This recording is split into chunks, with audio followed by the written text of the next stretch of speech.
Shalom saudaraku, puji Tuhan kita bertemu lagi di Bible Study Online CK7. Hari ini kita akan membaca dan membahas Yeremia pasal yang ke-43, ayat pertama sampai ayat yang ke-13. Bapak Ibu salam Tuhan, Yeremia dipaksa mengungsi ke Mesir. Dan bagaimana nubuat itu disampaikan mengenai nasib dari Mesir, bahwa Mesir akan ditaklukkan oleh Babel. Latar belakang dari pasal 43 ini, bahwa setelah Yeremia memperingati umat sisa dari penduduk Yerusalem, karena kebanyakan sudah pada dibuang ke Babel, dan Yerusalem sudah dihancurkan, masih ada juga kelompok-kelompok sisa, ada beberapa perwira dan umat-umat yang lainnya, yang susah miskin, rakyat jelata, ditinggalkan. Lalu mereka berupaya untuk mengungsi ke Mesir. Mereka mau lari ke Mesir. Nah, Yeremia memperingati mereka supaya jangan kamu pergi ke Mesir. Lebih baik tinggal di sini, di Yerusalem. Tinggal di kota ini, kamu bangun lagi pelan-pelan, kamu hidup di tempat ini lagi baik-baik. Ya, lalu Yeremia menasihati lewat nubuat, kalau kamu memaksakan diri ke Mesir, Tuhan akan memusnahkan mereka. Tuhan akan memusnahkan kalian. Bahkan Mesir akan ditaklukkan. Sebab itu percuma untuk mengungsi ke Mesir. Nah, kira-kira itu latar belakang, dan ada terjadi proses pemaksaan kepada Yeremia untuk Yeremia harus ikut pergi ke Mesir. Bagaimana selanjutnya isi dari pasalnya yang ke-43 ini? Saya ajak kita masuk hadirat Tuhan, kita memuji, menyembah Tuhan. Kau pembela kami, Kau naungan kami, Kau sumber sukacita kami. Terima kasih ya Tuhan. Inna Yesus. Ori di Birabana. Shede di Birabana. Ini di Birabana. Terima kasih.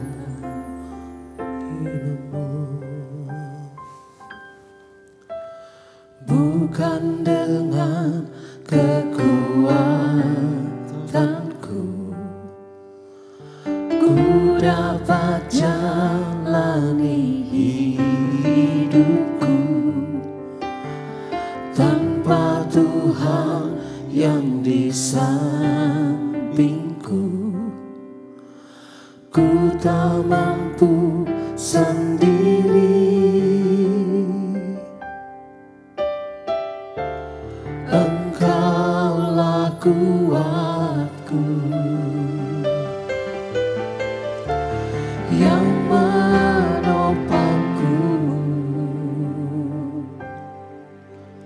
bukan dengan kekuatanku ku dapat jalani hidupku tanpa Tuhan yang di sampingku. Ku tak mampu sendiri. Engkaulah kuatku yang menopangku. Ku pandang wajah-Mu dan berseru, pertolonganku datang dari-Mu. Peganglah tanganku, jangan lepaskan. Kaulah harapan dalam hidupku. Ku pandang wajah-Mu dan berseru, pertolonganku datang dari-Mu. Peganglah tanganku, jangan lepaskan.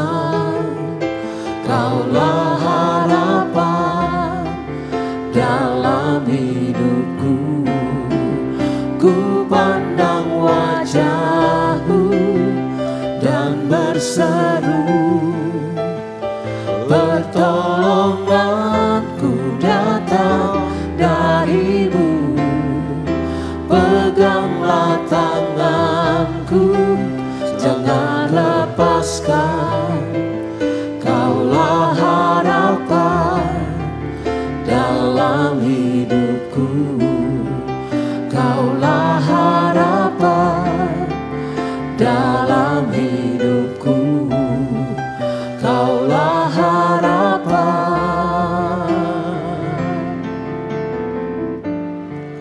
dalam hidupku. Kaulah harapan kami, Tuhan. Tempat kami bersandar dan percaya. Oh Yesus, Tuhan Kau baik. Terima kasih Bapa, ya dalam bayar-Mu.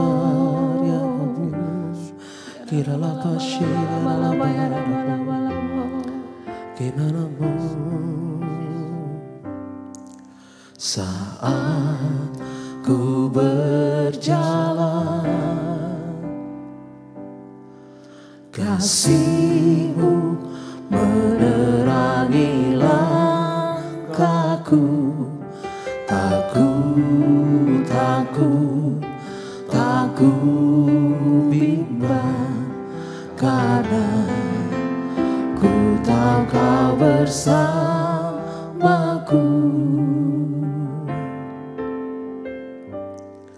Saat ku berjalan, kasih-Mu menerangi langkahku. Tak ku bimbang, karena ku tahu Kau bersamaku.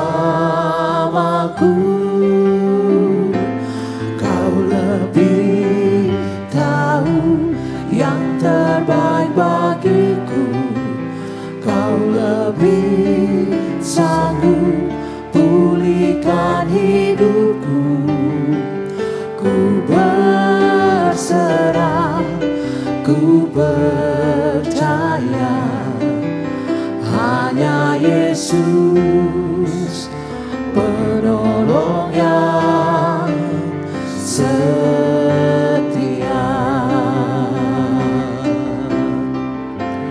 Kau lebih tahu yang terbaik bagiku. Kau lebih sanggup pulihkan hidupku. Ku berserah, ku percaya, hanya Yesus penolong yang setia. Kau lebih tahu yang terbaik bagiku. Kau lebih sanggup pulihkan hidupku. Ku berserah, ku percaya, hanya Yesus penolong yang setia. Kau lebih tahu yang terbaik bagiku. Kau lebih sanggup pulihkan hidupku. Ku berserah, ku percaya, hanya Yesus penolong yang setia. Hanya Yesus penolong yang setia. Hanya Yesus penolong yang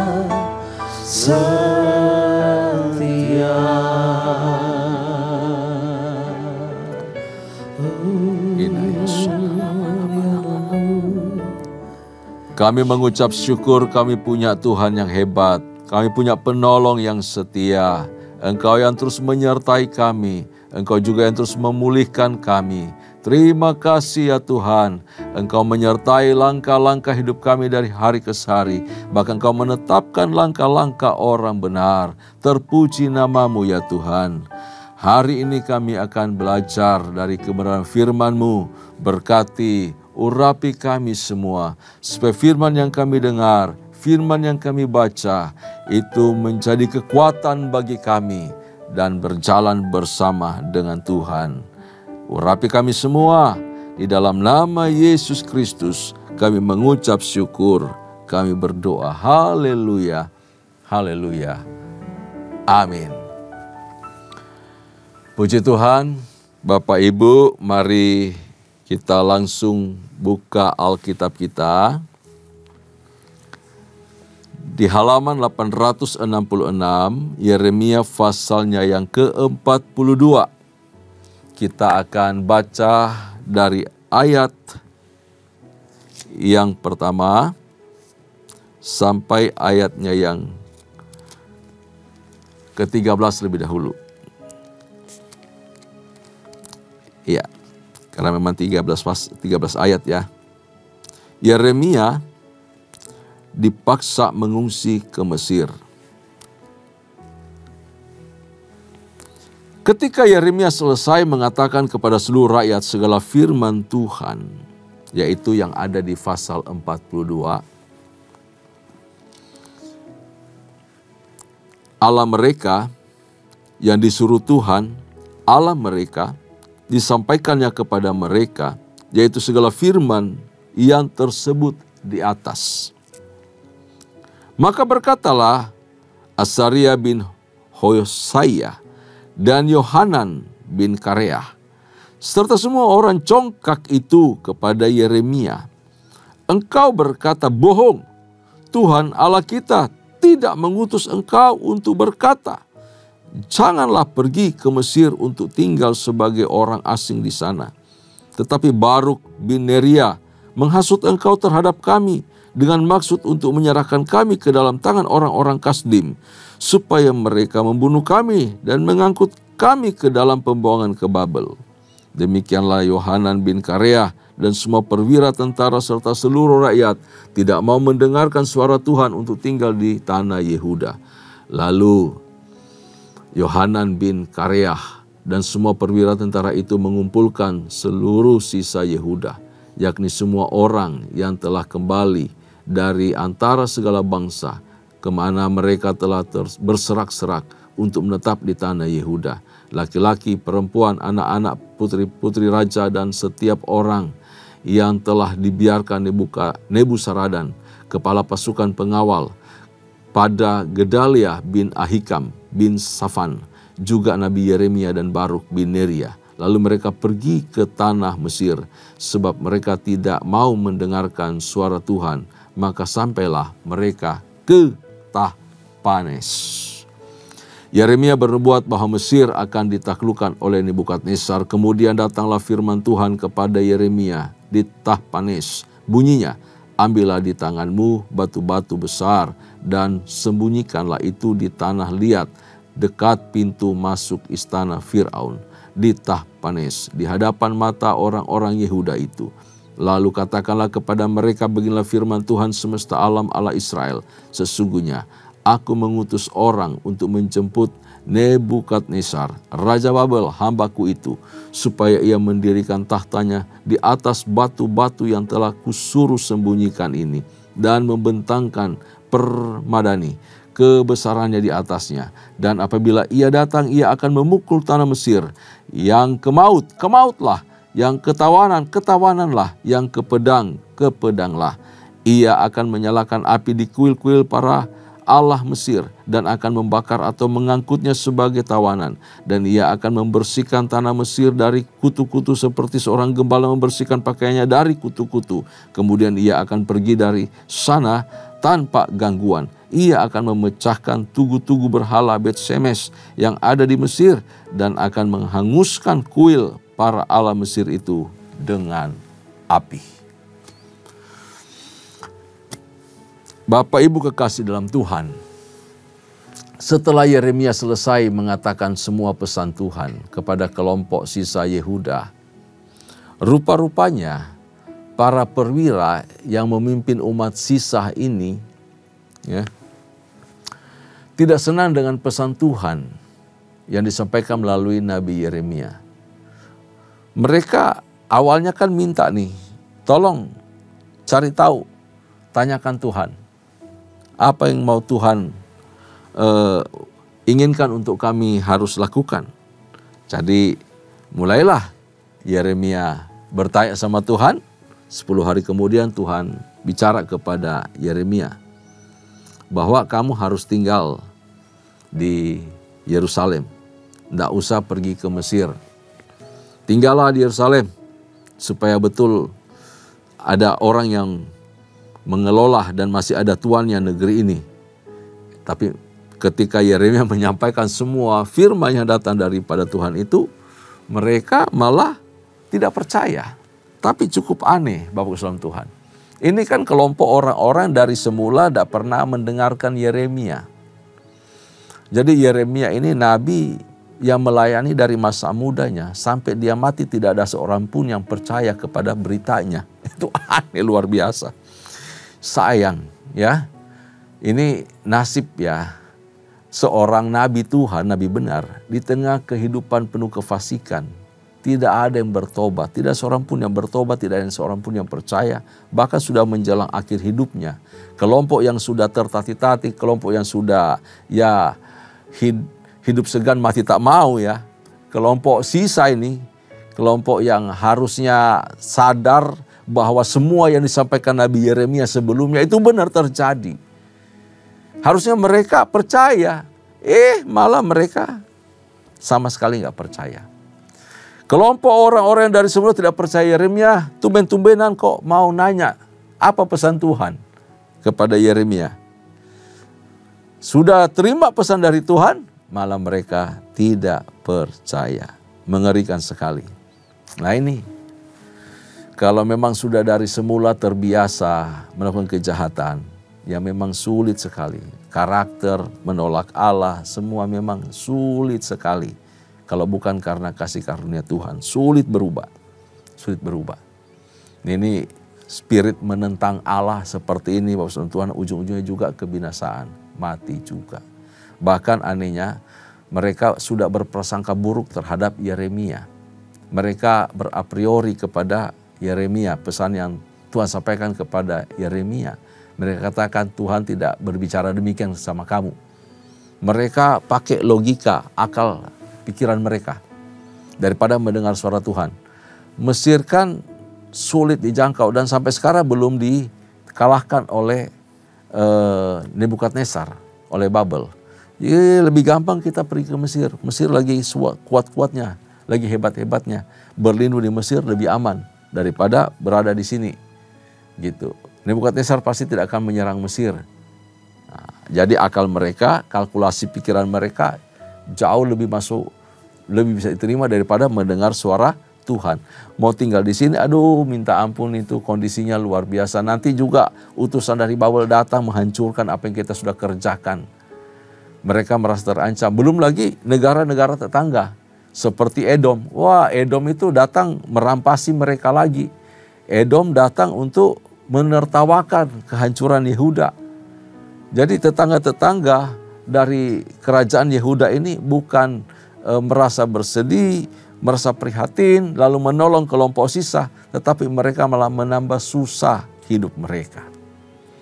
Nah karena itu, dari sini kita baca bahwa kelompok para perwira dan rakyat itu menuduh Yeremia berkata bohong. Dan apa yang disampaikan Yeremia tidak berdasarkan, tidak bersumber dari Tuhan. Tetapi Yeremia itu dihasut oleh Baruk, oleh asistennya sendiri. Asisten Yeremia, juru tulisnya Yeremia.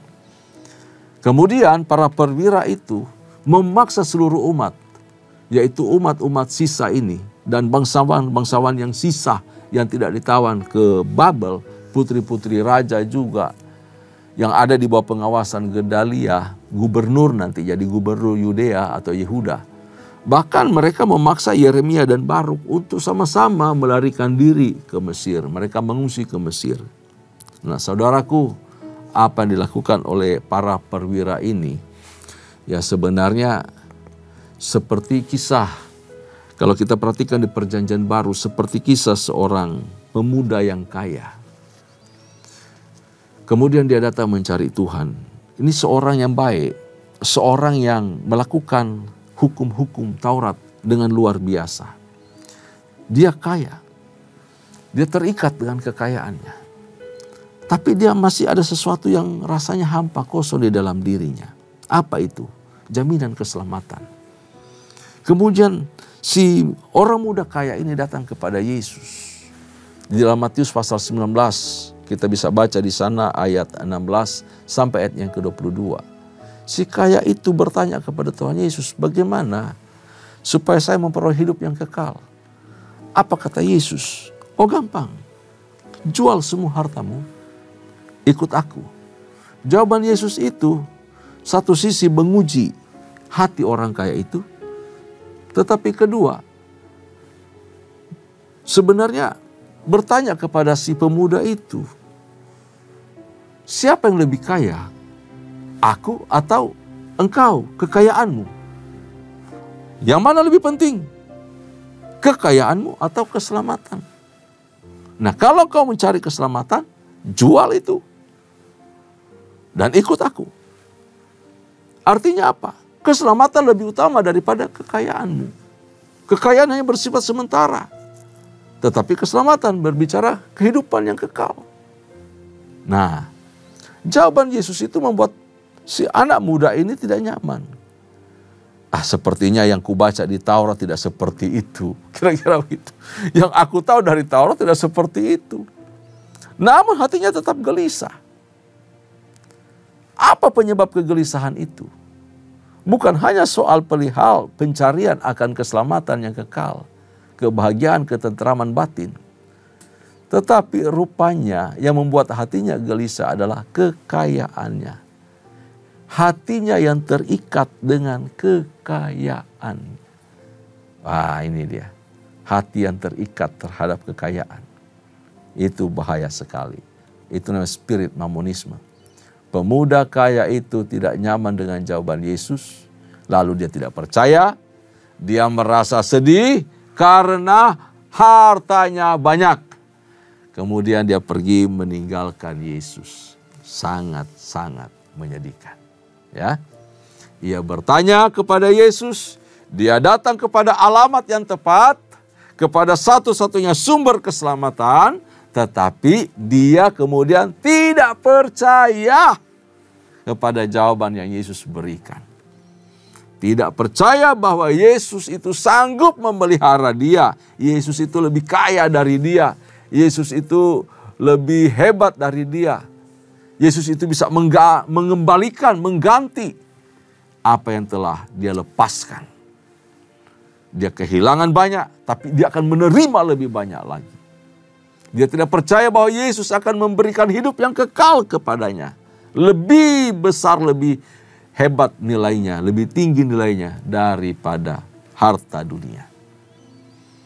Aplikasinya apa kepada kita, Bapak Islam Tuhan? Jangan terlalu mengandalkan akal pikiran kita yang terbatas. Hanya segede bakpao, segede kepalan ini doang. Dengan modal segede kepalan ini, lalu kita mulai sombong. Jangan sombong, jangan angku. Jangan punya sikap hati yang menolak anugerah Tuhan. Engkau tidak akan bisa selamat oleh karena engkau pintar, oleh karena engkau kaya, oleh karena engkau dikenal orang baik. Orang mengenal engkau orang yang tidak bikin masalah. Orang yang selalu memperhatikan orang lain. Engkau tidak akan selamat oleh karena semua perbuatan baikmu. Itu adalah kesombongan di hadapan Tuhan. Engkau akan selamat jika engkau mendengar suara Tuhan, percaya kepadanya, terima anugerahnya, hidup di dalam dia dengan sungguh-sungguh. Iring Yesus, ikut Yesus, engkau pasti selamat. Saya dan saudara pasti selamat. Terima anugerah Tuhan. Yesus berkata, akulah jalan kebenaran hidup, tak seorang pun sampai kepada Bapa tanpa melalui aku. Dalam khotbah, Rasul Petrus berkata bahwa di kolong langit ini tidak ada satu nama yang olehnya manusia diselamatkan selain di dalam Yesus Tuhan. Itu hebat.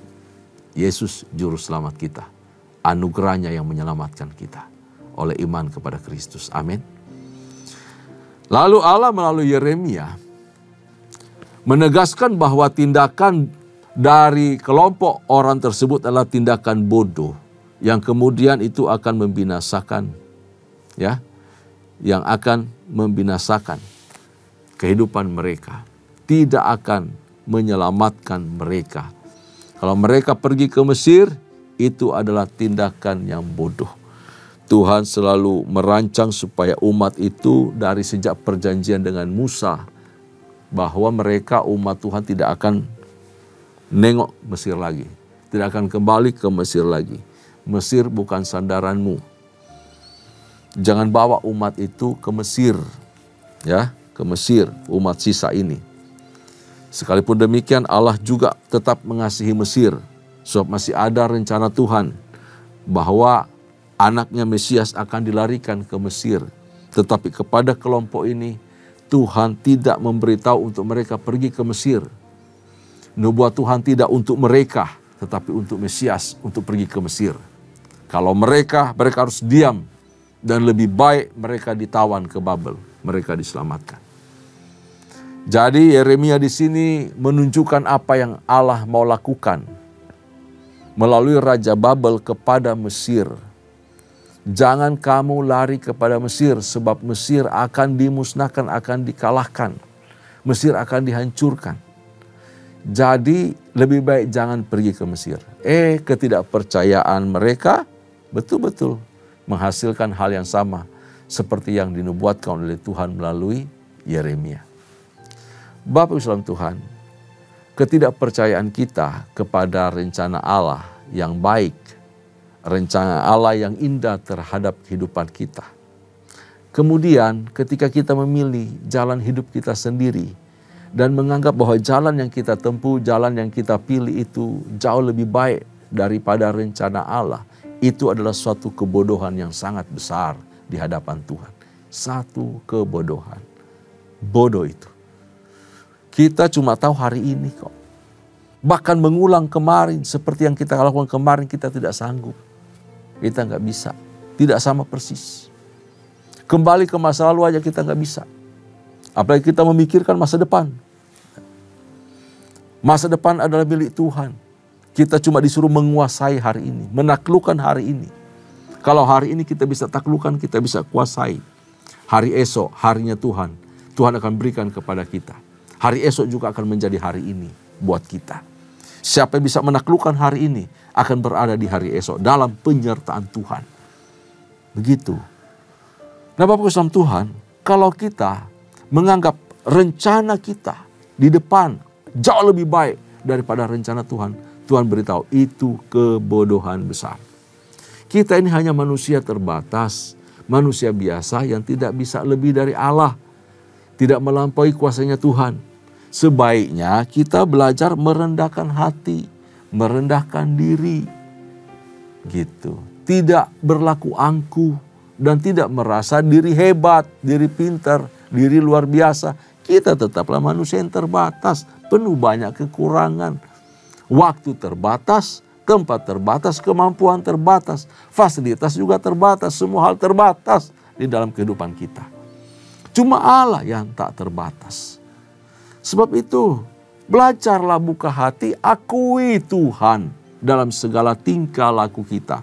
Dalam segala rencana kita, kita serahkan kepada Tuhan. Jangan sok merasa kita lebih tahu. Kita lebih mengerti suasana politik. Kita lebih bisa mengerti suasana di mana kita hidup sekarang. Belum tentu. Segala sesuatu bisa berubah kapan saja. Tuhan yang pegang kendali. Karena itu belajar serahkan hidup kepada Tuhan yang memegang kendali. Usaha kita, bisnis kita, pendidikan kita, hari esok kita, keluarga kita, hubungan suami istri kita harus belajar serahkan kepada Tuhan. Pelayanan kita untuk Tuhan, serahkan kepada Tuhan. Dia semua yang memilikinya dan Dia tahu semua hari esok dari apa yang kita miliki. Di luar dari kemampuan kita, Tuhan lebih sanggup, Dia lebih bisa. Kau lebih sanggup mengatur hidupku, mengatur hidupmu. Dia jauh lebih hebat, lebih cermat. Dia Allah yang cerdas. Allah yang pikirannya tak bisa dijangkau oleh akal pikiran kita. Karenanya itu datang kepada Tuhan. Minta tolong Tuhan untuk sertai langkah hidup kita.